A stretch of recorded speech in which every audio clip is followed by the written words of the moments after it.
শুরু হলো সব খবর। যমুনা টেলিভিশনের নিয়মিত আয়োজনে আপনাদের স্বাগত জানাচ্ছি আমি মৌসুমী আহমেদ লোপা। ডাকসু নির্বাচন ঘিরে সরগরম ঢাকা বিশ্ববিদ্যালয় ক্যাম্পাস। যাচাই বাছাই শেষে প্রাথমিক প্রার্থী তালিকা আজই প্রকাশ করার কথা জানিয়েছে কমিশন। ডাকসু নির্বাচনে কেন্দ্রীয় সংসদের ২৮টি পদের বিপরীতে মনোনয়নপত্র জমা দিয়েছেন ৫০৯ জন, আর হল সংসদে ১৩টি পদের বিপরীতে জমা পড়েছে ১১০৯ জনের প্রার্থিতা। ২৫ আগস্ট পর্যন্ত মনোনয়ন প্রত্যাহার করা যাবে। নির্বাচন কমিশনের নিয়ম অনুযায়ী একজন প্রার্থী একাধিক মনোনয়নপত্র সংগ্রহ জমা দিতে পারবেন, তবে শেষ পর্যন্ত কেবল একটি পদেই প্রতিদ্বন্দ্বিতার সুযোগ পাবেন। বাকি মনোনয়নপত্র প্রত্যাহার করতে হবে, অন্যথায় সবকটি বাতিল বলে গণ্য হবে। চূড়ান্ত প্রার্থী তালিকা প্রকাশ করা হবে ২৬ আগস্ট। বেসিক্যালি ভোটার আইডিটা ইম্পর্টেন্ট ইস্যু। তার ভোটার আইডি ঠিক আছে কিনা, সে ভোটার কিনা, হ্যাঁ, তার নাম ইত্যাদি আমরা যাচাই করব। সেকেন্ড হচ্ছে তার প্রস্তাবকের হলের নাম, ভোটার ইত্যাদি রেজিস্ট্রেশন যাচাই করব, প্রস্তাবকের স্বাক্ষরটা ঠিক আছে কিনা। এরপরে সমর্থক যে একইভাবে তার নাম, ভোটার আইডি, এটা ইম্পর্টেন্ট ইস্যু, সে ভোটার কিনা ইম্পর্টেন্ট ইস্যু।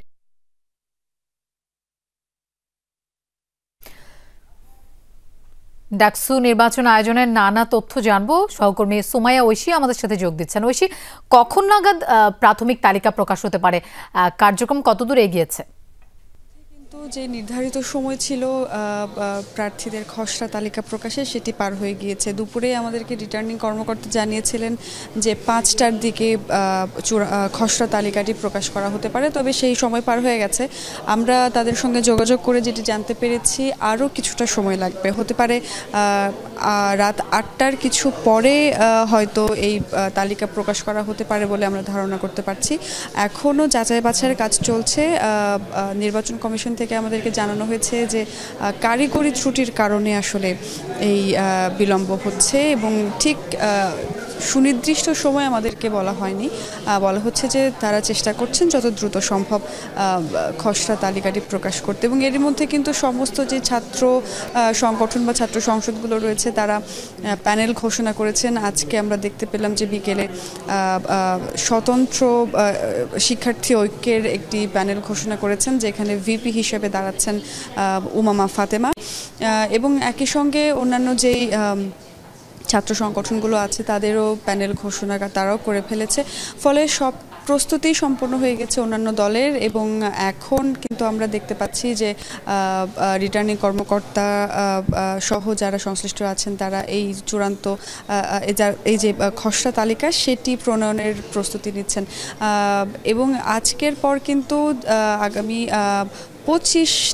আগামী ২৫ আগস্ট এই যে যারা মনোনয়ন দিয়েছিলেন তাদের মনোনয়ন প্রত্যাহারের সময়, এবং তারপর ২৬ তারিখ চূড়ান্ত যে তালিকা সেটি প্রকাশ করার কথা রয়েছে, এবং এরপরে ২৬ তারিখের পরে আসলে যে প্রচার প্রচারণা সেটি করবার কথা, এবং এভাবেই আসলে আমরা এখনও অপেক্ষা করছি কখন খসড়া তালিকাটি প্রণয়ন করা হয়। ঐশী, আপনাকে ধন্যবাদ আমাদের সাথে যোগ দেওয়ার জন্য। ঢাকা বিশ্ববিদ্যালয়ে গণরুম, গেস্ট রুম কালচার চিরতরে দূর করা হবে। শিক্ষার্থীদের আবাসন সমস্যা সমাধানেও দেয়া হবে গুরুত্ব। এসব প্রতিশ্রুতি দিয়েছেন ডাকসু নির্বাচনে ছাত্রদলের মনোনীত ভিপি প্রার্থী আবিদুল ইসলাম খান। বিকেলে মধুর ক্যান্টিনে সংবাদ সম্মেলনে তিনি আরও বলেন, ঢাবি থেকে সম্পূর্ণরূপে দূর করা হবে রাজনৈতিক অপসংস্কৃতি। একটা মানসিক প্রশান্তি দিয়ে যেন সে বিশ্ববিদ্যালয়ে বসবাস করতে পারে, তার পড়াশোনা চালিয়ে রাখতে পারে, সেটার জন্য আবাসন ব্যবস্থার যে একটা সমস্যা, সেটা পরিপূর্ণ আবাসিক বিশ্ববিদ্যালয়ে রূপান্তর করার জন্য আমাদের হচ্ছে যে কিভাবে বলবো, এটা পরিপূর্ণ আবাসিক বিশ্ববিদ্যালয়ে রূপান্তর করার জন্য সবচাইতে বেশি প্রচেষ্টা থাকবে এবং ফোকাস থাকবে আমাদের ওই দিকটা। ৩টি হল মিলে একটি ভোট কেন্দ্র করে ত্রিমুখী সংঘর্ষ বাঁধিয়ে ডাকসু নির্বাচন বন্ধের পাঁয়তারা চলছে, এমন অভিযোগ করেছেন ছাত্র অধিকার পরিষদ প্যানেলের ভিপি প্রার্থী বিনিয়ামিন মোল্লা। দুপুরে মধুর ক্যান্টিনে সংবাদ সম্মেলনে এই অভিযোগ করেন তিনি। বলেন, ডাকসু নির্বাচন কমিশন প্রভাবিত হয়ে কাজ করছে, ভোট বানচালে সূক্ষ্ম ষড়যন্ত্র হচ্ছে। নির্বাচন কমিশন ছাত্রলীগের ফৌজদারি অপরাধীর বিরুদ্ধে ব্যবস্থা না নিলে আন্দোলনে যাওয়ার হুঁশিয়ারি দেন বিনিয়ামিন মোল্লা। তিনি বলেন, বিভ্রান্তি এড়াতে ব্যালটে হালনাগাদ ছবি দিতে হবে। প্রার্থীদের নাম থাকে এবং ব্যালট নাম্বার, ক্যান্ডিডেট প্রার্থী হন এবং হলগুলোতে যদি ১৩ জন প্রার্থী হয়, এত জনের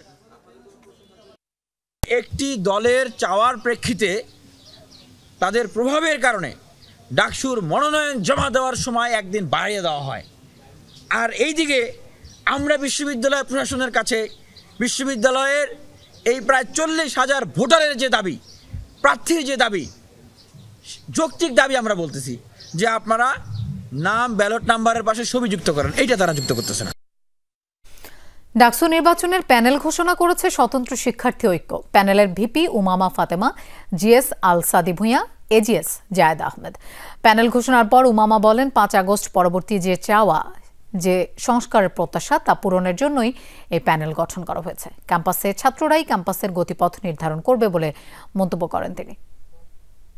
5 আগস্ট পরবর্তী সময়ে যেভাবে করে আমরা এক্সপেক্ট করেছিলাম, আমরা আশা করেছিলাম যে এই বাংলাদেশটা আমরা আবার নতুন করে নির্মাণ করব, এই ঢাকা বিশ্ববিদ্যালয়টা আসলে ছাত্রদের হয়ে উঠবে, এখানে কোনো প্রকার নীল সাদা গোলাপি দলের রাজনীতি হবে না। শেষ হয়েছে জাহাঙ্গীরনগর বিশ্ববিদ্যালয় কেন্দ্রীয় শিক্ষার্থী সংসদ জাকসু ও হল সংসদ নির্বাচনের মনোনয়নপত্র বিতরণ এবং জমা কার্যক্রম। রোববার পর্যন্ত চলবে যাচাই বাছাই, পরে 25 আগস্ট ঘোষণা করা হবে প্রার্থী তালিকা। 3 দশকের বেশি সময় পর আগামী 11 সেপ্টেম্বর ক্যাম্পাসে অনুষ্ঠিত হতে যাচ্ছে শিক্ষার্থী সংসদ নির্বাচন। শিক্ষার্থীরা বলছেন, এতে দলীয় পরিচয় নয়, বরং যারা ক্যাম্পাসের পরিবেশের উন্নয়নে কাজ করবেন তারাই পাবেন প্রতিনিধিত্বের সুযোগ। 33 বছর পর জাহাঙ্গীরনগর বিশ্ববিদ্যালয়ে হচ্ছে জাকসু ও হল সংসদ নির্বাচন। বৃহস্পতিবার শেষ হয়েছে মনোনয়নপত্র বিতরণ এবং জমাদান। শেষ দিনে দুপুর 2টা পর্যন্ত চলে মনোনয়নপত্র বিতরণ, জমা নেওয়া হয় বিকেল 4টা পর্যন্ত। এর আগে গত 18 ও 19 আগস্ট 2 দিনে মনোনয়নপত্র নেন 328 জন প্রার্থী। খুবই উৎসবমুখর পরিবেশ, সবাই অনেক এক্সাইটেড এটা নিয়ে। জাকসু হচ্ছে একটা প্রাণের দাবি। এখন যেহেতু আমরা স্টুডেন্ট, এখনো রানিং স্টুডেন্ট আছি, সেই জায়গা থেকে মনে হয় যে শিক্ষার্থীদের কথা বলতে পারবে, যে উপস্থাপন করতে পারবে, আমি তেমনই চাই আর কি। জাকসু ও হল সংসদ নির্বাচন ঘিরে ক্যাম্পাস জুড়েই উৎসবমুখর পরিবেশ। প্রস্তুতি নিচ্ছেন বিভিন্ন রাজনৈতিক দলের ছাত্র সংগঠনগুলো, পিছিয়ে নেই সাধারণ শিক্ষার্থীরাও। দলের সিদ্ধান্তই হবে আমাদের জন্য চূড়ান্ত সিদ্ধান্ত, আমাদের প্যানেল এখনো ঠিক হয়নি। বিশ্বাস রাখছি যে বিশ্ববিদ্যালয় প্রশাসন একটা সুষ্ঠু সুন্দর নির্বাচন উপহার দিবে। বাংলাদেশ ইসলামী ছাত্র শিবির শিক্ষার্থীদেরকে সাথে নিয়ে সমন্বিত শিক্ষার্থী জোট নামে প্যানেল ঘোষণা করবে। অন্য যারা আছে তাদেরকেও আসলে এই ক্যাম্পাসে প্রবেশ নিষেধ করার কথা জানিয়েছিলাম, কিন্তু প্রশাসন কিন্তু সেই কাজটি এখনো করতে পুরোপুরি ব্যর্থ হয়েছেন। এদিকে জাকসু ও হল সংসদ নির্বাচনের নিরাপত্তা নিশ্চিতের জন্য সেনা সদস্য মোতায়েন চেয়ে সংশ্লিষ্ট দপ্তরে চিঠি দিয়েছেন নির্বাচন কমিশন। গণঅভ্যুত্থান পরবর্তী অবস্থায় দেশে কিন্তু এখন পুলিশ বাহিনীর সদস্য অনেক কম এবং তাদের অ্যাক্টিভিটিসও কম। ঝুঁকিমুক্ত একটি নির্বাচন করার জন্য আমরা বাংলাদেশ সেনাবাহিনী, দেশপ্রেমিক সেনাবাহিনীর সহযোগিতা বিশ্ববিদ্যালয় কর্তৃপক্ষ অনুরোধ করেছেন। আগামী 11 সেপ্টেম্বর জাকসু নির্বাচন অনুষ্ঠিত হবে। ভোটার 11,919 জন। দলকে প্রাধান্য দিয়ে নয়, ব্যক্তির কর্মকাণ্ডও দেখবেন ভোটাররা, এমনটাই বলছেন জাহাঙ্গীরনগর বিশ্ববিদ্যালয়ের সাধারণ শিক্ষার্থীরা। Mafsur Rahman Nipu, Jamuna news, Savar. 21 August grenade হামলা মামলার সব আসামির খালাসের বিরুদ্ধে রাষ্ট্রপক্ষের করা আপিলের শুনানি শেষ। আগামী 4 সেপ্টেম্বর রায় ঘোষণা করবেন আপিল বিভাগ। আসামি পক্ষের আইনজীবীদের প্রত্যাশা, হাইকোর্টের খালাসের রায় বহাল থাকবে আপিলেও। তারেক রহমানের আইনজীবী ব্যারিস্টার কায়সার কামাল বলেন, প্রকৃত দোষীদের আড়াল করে রাজনৈতিক প্রতিহিংসাবশত তারেক রহমানকে এই মামলায় জড়ানো হয়েছে। 2004 সালের 21 আগস্ট ঢাকার বঙ্গবন্ধু এভিনিউতে আওয়ামী লীগের কার্যালয়ের সামনে এক সমাবেশে শেখ হাসিনা সহ নেতাকর্মীদের উপর হয় গ্রেনেড হামলা। প্রাণ যায় 24 জনের। আলোচিত এ মামলায় সাবেক স্বরাষ্ট্র প্রতিমন্ত্রী লুৎফুজ্জামান বাবর সহ 19 জনকে মৃত্যুদণ্ড দেন বিচারিক আদালত। আর তারেক রহমান সহ 19 জনকে দেয়া হয় যাবজ্জীবন কারাদণ্ড। বিভিন্ন মেয়াদে সাজা হয় 11 জনের। তবে হাইকোর্টে খালাস পান এ মামলার সব আসামি। সাক্ষ্য গ্রহণ থেকে শুরু করে বিচারিক প্রক্রিয়া সঠিক না থাকায় অবৈধ ঘোষণা করা হয় এই রায়কে। বৃহস্পতিবার এ মামলার চূড়ান্ত শুনানিতে আসামিপক্ষ বলেন, 21 আগস্ট গ্রেনেড হামলায় হাইকোর্টের খালাসের রায় বহাল রাখা হলে আইনের শাসন প্রতিষ্ঠা পাবে। যদি দেখা যায় যে কোনো মামলায় আদৌ এই মামলা কারো বিরুদ্ধে প্রমাণ হয় না, অথবা এই মামলা আপনার খালাস ছাড়া অন্য কিছু চিন্তা করা যায় না, সেক্ষেত্রে যদি তারেক জিয়া সাহেব আপিল নাও করে থাকেন, কোর্ট সুমোটো তাকে সেই রিলিফ দিতে পারেন।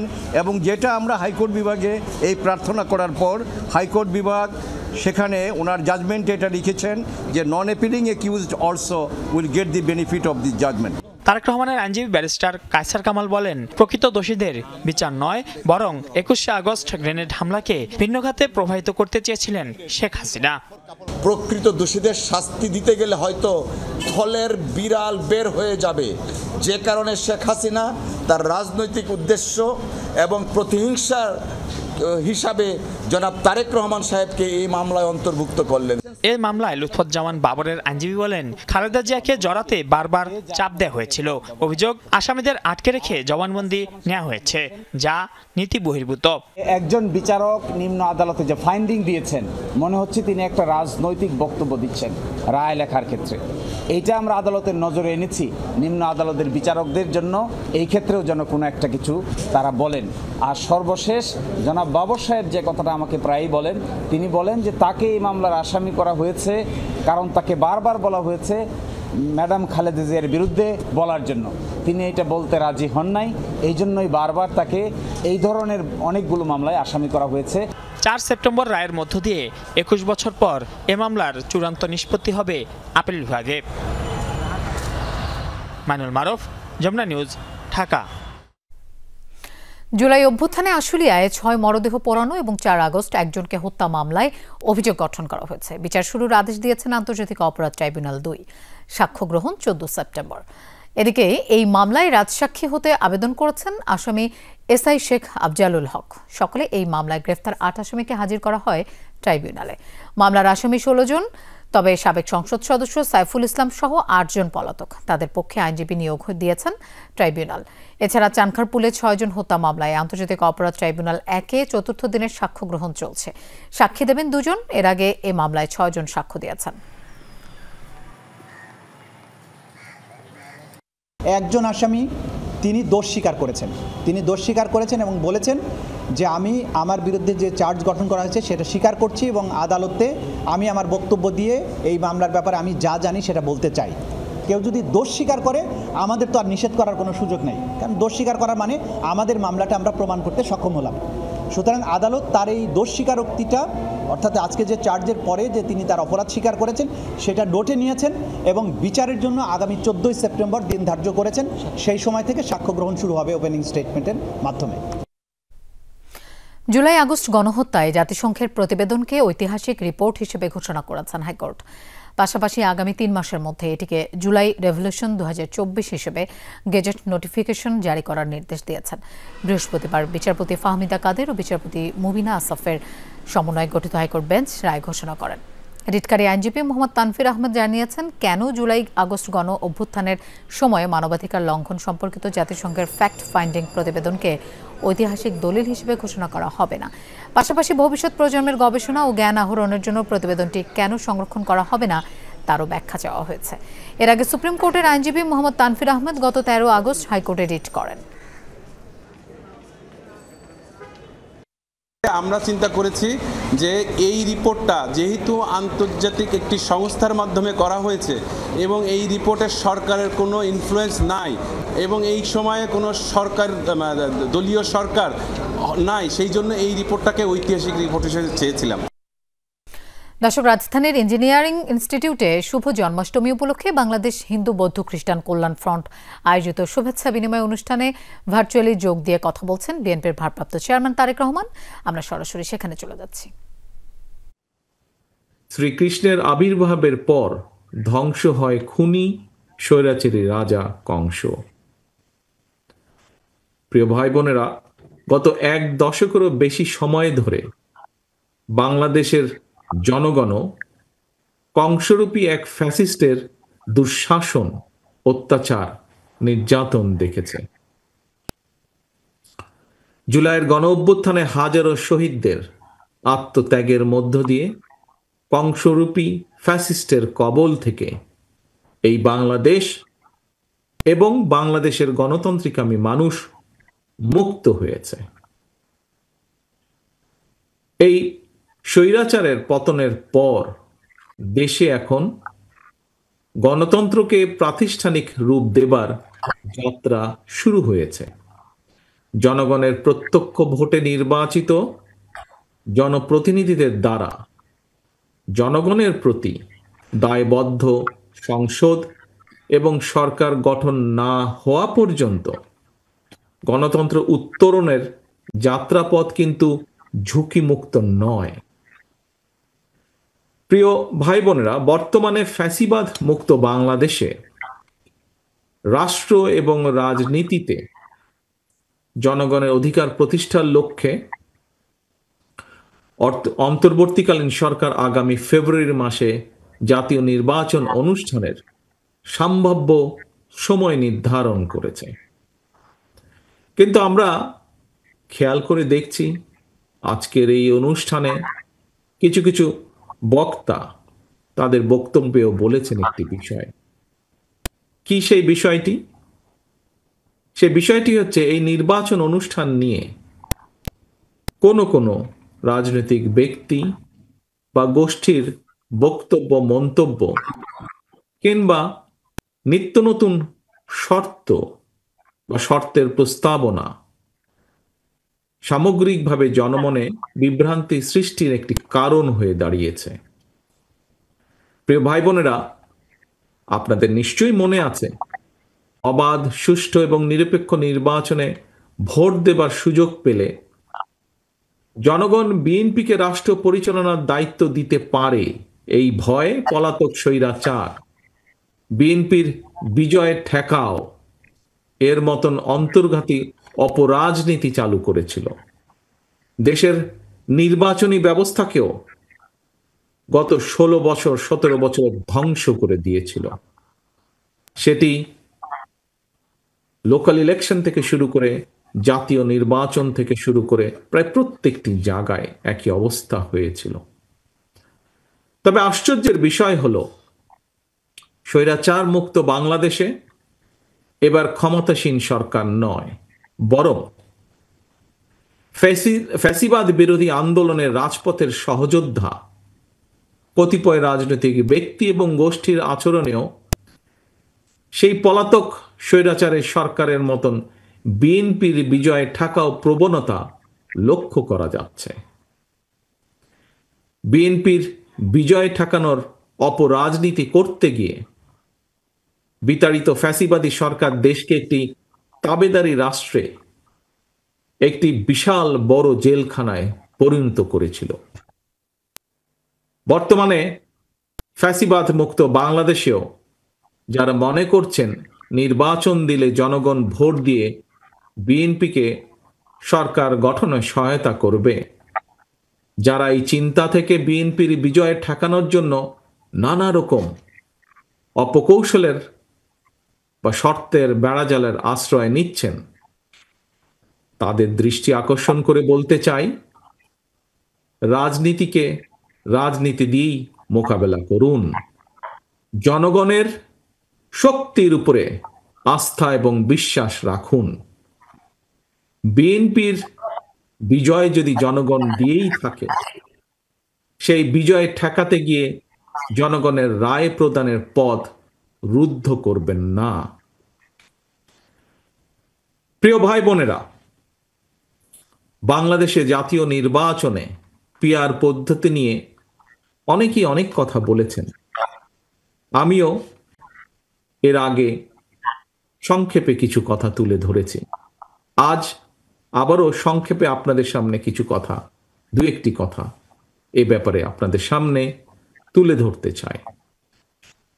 প্রিয় সম্মানিত উপস্থিতিবৃন্দ, আমরা জানি বিশ্বের অনেক দেশেই হয়তো নির্বাচনে পিআর পদ্ধতি রয়েছে, তবে বাংলাদেশের আর্থ সামাজিক ভৌগোলিক রাজনৈতিক পরিস্থিতিতে পিআর পদ্ধতিতে নির্বাচনের জন্য এখনো উপযোগী নয় বলেই আমরা কম বেশি মনে করি।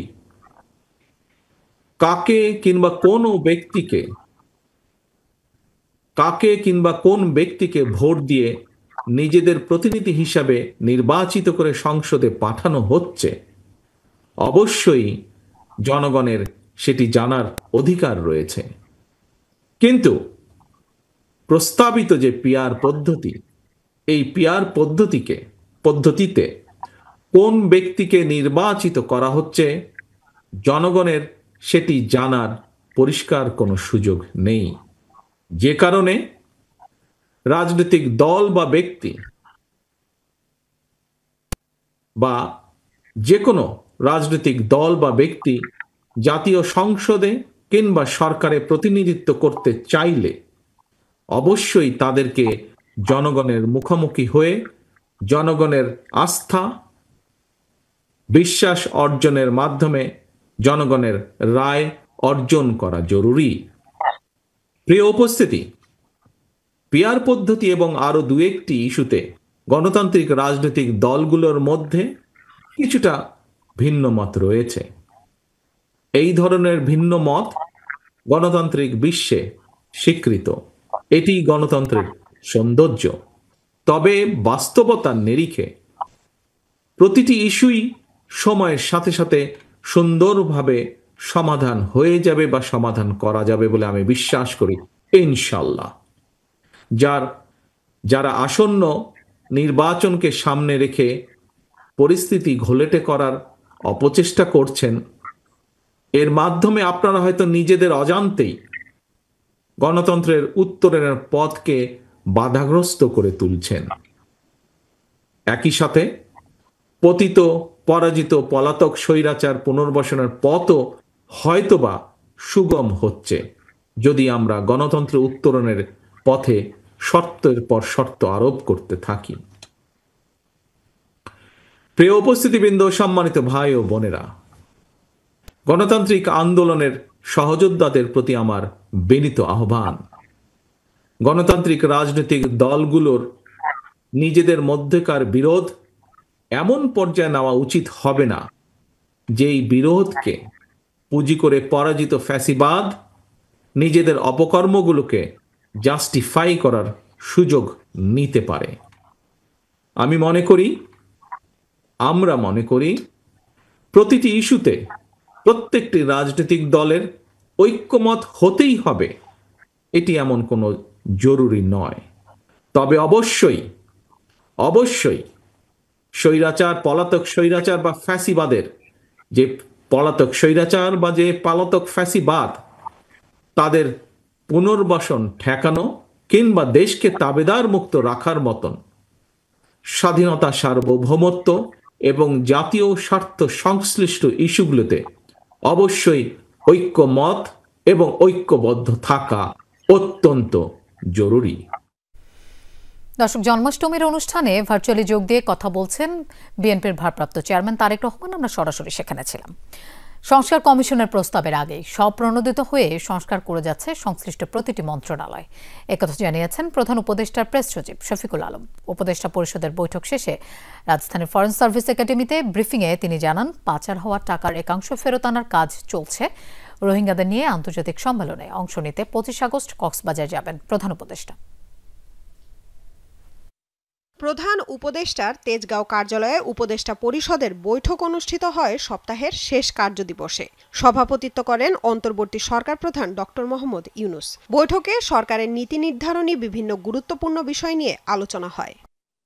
পরে ফরেন সার্ভিস একাডেমিতে সার্বিক বিষয় নিয়ে সংবাদ সম্মেলন করে প্রধান উপদেষ্টার প্রেস উইং। প্রেস সচিব শফিকুল আলম জানান, সংস্কার কমিশনের সুপারিশের বাস্তবায়ন শুরু হয়েছে। স্বপ্রণোদিত হয়ে প্রতিটি মন্ত্রণালয় কাজ করেছে। 10টা কমিশনের যে সংস্কার, এটাই আমরা বাস্তবায়ন করছি না।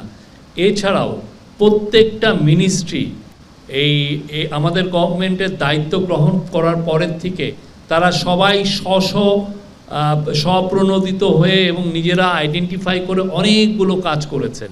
আওয়ামী লীগ সরকারের আমলে পাচার হওয়া অর্থের মধ্যে 40,000 কোটি টাকা ফেরত আনতে আন্তর্জাতিক সংস্থাগুলোর সাথে কাজ করছে বাংলাদেশ ব্যাংক। একটা দিনও এই গভর্নমেন্ট অপচয় করছে না। প্রত্যেকটা জায়গায় টিম পাঠানো হচ্ছে, সরজমিনে যে তার প্রপার্টি চেক করে দেখে আসছেন তারা। প্রেস উইং জানায়, এনবিআর বিভক্ত করার সংশোধনী প্রস্তাবে রাজস্ব নীতি বিভাগে যে কোনো ক্যাডার নিয়োগ করা যাবে, তবে ব্যবস্থাপনা বিভাগের ক্ষেত্রে কাস্টমস ক্যাডারকে প্রাধান্য দিতে হবে। 2 ইউনিয়নের যারা প্রধান হবেন তাদেরকে নেওয়া হবে হচ্ছে যোগ্যতা, অভিজ্ঞতা এবং ন্যায্যতার ভিত্তিতে, এবং তাদের কম্পিটেন্স বিচার করে যে কোনো ক্যাডার থেকে নেওয়া হবে।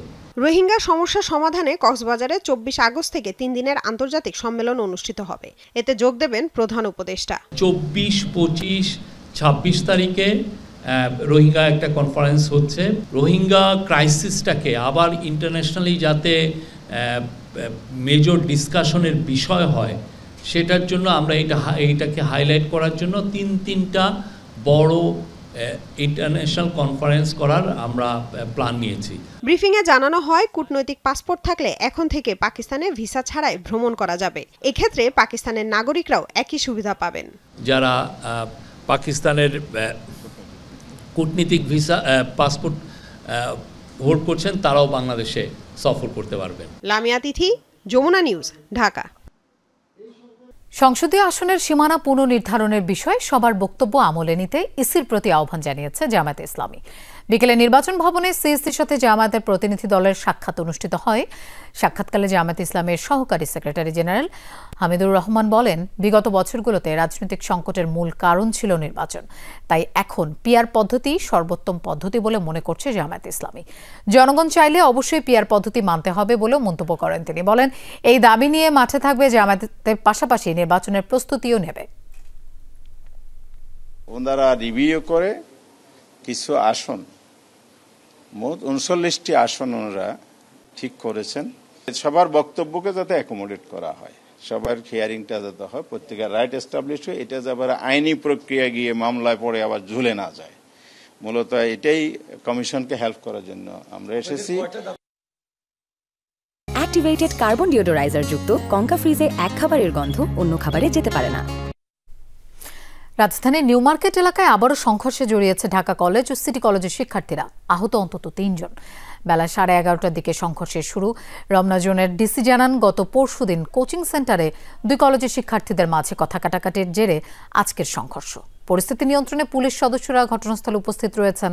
সায়েন্স ল্যাব এলাকার পরিস্থিতি আপাতত শান্ত, যান চলাচল স্বাভাবিক রয়েছে। আহতর আমি শুনেছি যে এরকম 2-3 জন আহত হয়েছে। এখন তারা হাসপাতালে আছে। ওরা যেন না বের হয়, এক পক্ষ যদি না বের হয় তাহলে হয়তো উত্তেজনা আস্তে আস্তে কমে যাবে। আগের পক্ষটা ভিতরে হয়ে গেছে, এটাই আমরা চাচ্ছি। দক্ষিণ কেরানীগঞ্জে দ্বিতীয় দিনের মতো যৌথ উচ্ছেদ অভিযান চালাচ্ছে ঢাকা জেলা প্রশাসন ও বিআইডব্লিউটিএ। বেলা 11:30 নাগাদ কাউটাইল এলাকায় শুরু হয় অভিযান। বিআইডব্লিউটিএ যুগ্ম পরিচালক মোহাম্মদ মোস্তাফিজুর রহমান জানান, বুড়িগঙ্গার তীরে গড়ে ওঠা অবৈধ ডকইয়ার্ড, দোকান ও কয়েকটি আধা পাকা ভবন অপসারণ করা হচ্ছে। পাশাপাশি বুধবার সাবেক প্রতিমন্ত্রী নসরুল হামিদের বাংলো বাড়ির বাকি অংশ আজ ভাঙা হবে। এই পর্যন্ত আমাদের আজকে আরো কিছু স্থাপনা, আমরা কিছু ডকইয়ার্ড আছে, এই ডকইয়ার্ডগুলো আমরা উচ্ছেদ করেছি। আমরা আরো কিছু ডকইয়ার্ড আছে, সেগুলো আমরা উচ্ছেদ করব। আমরা পরবর্তীতে আরো উচ্ছেদ প্রোগ্রাম নিচ্ছি। নদীর তীরে যতগুলি অবৈধ স্থাপনা আছে, আরো কিছু স্থাপনা 5 আগস্টের পরে গড়ে উঠেছে, এগুলো আমরা ভেঙে দেবো। মাইকিং করা হয়েছে এবং নোটিশ দেওয়া হয়েছে, তারা কিন্তু এই সমস্ত স্থাপনা কিন্তু সরিয়ে নেয়নি। তার ফলে আমরা আজকে তাদেরকে উচ্ছেদ দেওয়ার নিচ্ছি। মেসেজ হচ্ছে, দখলদার যত বড়ই হোক, যত শক্তিশালী হোক, আমরা কোনো ছাড় দেব না। নথি গায়েব করে 146 কোটি টাকার কর ফাঁকির অভিযোগে ঢাকা কর অঞ্চল 5-এর কমিশনার আবু সাইদ মোহাম্মদ মুস্তাক সহ 3 কর্মকর্তার বিরুদ্ধে মামলা করবে দুদক। কমিশন আজ এই মামলার অনুমোদন দিয়েছে। দুদকের সহকারী পরিচালক মিনহাজ বিন ইসলাম মামলা করবেন। অন্য আসামিরা হচ্ছেন কর অঞ্চল 5-এর অতিরিক্ত কমিশনার গোলাম কবির ও উপকর কমিশনার লিঙ্কন রায়। দুদক জানায়, 2020-21 ও 21-22 কর বর্ষে ধামসুর ইকোনমিক জোনের কাছে কর দাঁড়ায় 146 কোটি 57 লাখ টাকা। তখন কর কর্মকর্তা বদলি হলে নতুন কর্মকর্তা কর পরিবর্তন করে দেন। এছাড়া মূল কর নির্ধারণী আদেশের নথিও গায়েব করে ফেলা হয়। খাগড়াছড়ির রামগড়ে মা মেয়েকে গলা কেটে হত্যা করেছে দুর্বৃত্তরা। সকালে উপজেলার বাগানটিরা এলাকায় নিজ ঘরে আমেনা বেগম ও মেয়ে রেহানা আক্তারের গলাকাটা মরদেহ পাওয়া যায়। স্থানীয়রা জানায়, রেহানার স্বামী ওমান প্রবাসী। সকালে কোনো সাড়া শব্দ না পেয়ে প্রতিবেশীরা বাড়িতে ঢুকে দুজনের রক্তাক্ত মরদেহ দেখতে পায়। খবর দেওয়া হয় পুলিশে। কে বা কারা কি কারণে মা মেয়েকে হত্যা করেছে তা এখনও নিশ্চিত নয় পুলিশ। ঘটনার তদন্ত চলছে। সাদা পাথর থেকে যাতে আর একটিও পাথর চুরি না হয় সে ব্যবস্থা নেওয়া হয়েছে, এমনটাই বলেছেন সিলেটের নবনিযুক্ত জেলা প্রশাসক মোহাম্মদ সারোয়ার আলম। বিকেলে সাদা পাথর পরিদর্শন করেন তিনি। এ সময় পাথর লুট হওয়া স্থানগুলো ঘুরে দেখেন। পরে সাংবাদিকদের প্রশ্নের জবাবে বলেন, সাদা পাথর চুরির পেছনের কারণও পর্যালোচনা করা হচ্ছে। পরিদর্শন থেকে ফেরার পথে কোম্পানিগঞ্জের টুকেরগাঁও এলাকায় অবৈধ পাথর রাখার অভিযোগে 3টি স্টোন ক্রাশার মিলের সব পাথর জব্দের নির্দেশ দেন তিনি। সিলেট অঞ্চল থেকে যাতে আর কোনো পাথর যেতে না পারে বাইরে, সেজন্য চেকপোস্ট কাজ করছে। প্রিভেনশন ইজ বেটার দেন কিউর বলে একটা কথা আছে। তো আমরা দেখি কি করা, যদি এখানে পানিশমেন্ট প্রয়োজন হয় তাহলে প্রচলিত যে আইন আছে সেই আইন মোতাবেক হবে, যে যতটুকু অপরাধ করবে সেই অনুযায়ী হবে। কক্সবাজারে অবৈধ ভবন নির্মাণের বিরুদ্ধে অভিযান চালিয়েছে উন্নয়ন কর্তৃপক্ষ। দুপুরে শহরের হোটেল মোটেল জোনের সৈকতপাড়ায় এই অভিযান চালানো হয়। গুড়িয়ে দেওয়া হয় অবৈধভাবে নির্মাণাধীন 2টি 7তলা ভবন। এ সময় নির্বাহী ম্যাজিস্ট্রেট বলেন, ভবন নির্মাণের ক্ষেত্রে একটি আইন আছে, চাইলেই বহুতল ভবন নির্মাণ করা যায় না। কক্সবাজার উন্নয়ন কর্তৃপক্ষের আইন অমান্য করে বহুতল ভবন নির্মাণ কাজ করায় তা ভেঙে দেওয়া হলো। সফলতার সাথে ব্যালিস্টিক মিসাইল অগ্নি 5 পরীক্ষামূলকভাবে উৎক্ষেপণ করেছে ভারত। বুধবার উড়িষ্যার চণ্ডীপুরে অবস্থিত ইন্টিগ্রেটেড টেস্ট রেঞ্জ থেকে উৎক্ষেপণ করা হয় এই ক্ষেপণাস্ত্র। প্রতিরক্ষা মন্ত্রণালয়ের এক বিবৃতিতে জানানো হয়েছে, পুরোপুরি সফল হয়েছে পরীক্ষাটি। উৎক্ষেপণের সময় মধ্যম পরিসরের মিসাইলটি সব ধরনের কার্যকরী ও প্রযুক্তিগত মানদণ্ড পূরণ করেছে বলেও জানায় তারা। পরীক্ষাটি সম্পন্ন হয় স্ট্র্যাটেজিক ফোর্সেস কমান্ড SFC এর তত্ত্বাবধানে। দর্শক, এই ছিল আজকে সব খবরের আয়োজনে। এতক্ষণ সাথে থাকার জন্য ধন্যবাদ সবাইকে।